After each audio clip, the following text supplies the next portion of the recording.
小环岛担心腰酸背痛吗？有3个放松方式哦。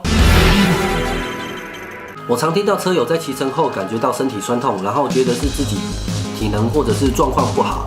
其实这是在骑乘的时候姿势错误造成实际上的疲劳累积。那么这个状态最有可能发生在重机环岛的长途驾驶当中。所以这就是我要介绍给你的3个放松方式。第一个，手臂腰部放松。骑乘中的震动与长时间的出力累积下来，造成你的手臂还有腰部的疲劳酸痛。这个状况可以透过将你的腿部夹紧油箱支撑，并且放松你的手背跟腰部，来缓解你的疲劳酸痛哦。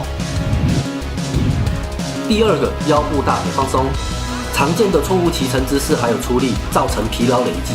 透过你自己的手臂支撑身体，还有放松你的腰部跟大腿，来达到舒缓腰部跟大腿的疲劳哦。第3个，手臂大腿放松。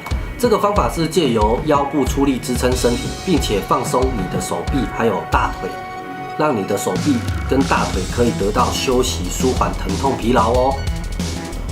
那以上3个放松的方式，直线骑乘的时候再使用比较安全，让骑乘姿势错误而累积的酸痛可以得到舒缓。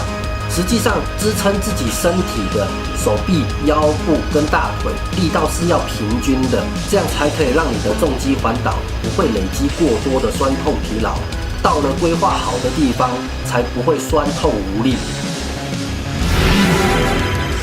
喜欢我的影片，请你在右下角订阅及分享，还有给你的朋友按赞，你将会收到我任何影片的最新通知哦。我是吕哥，我们下次见，拜。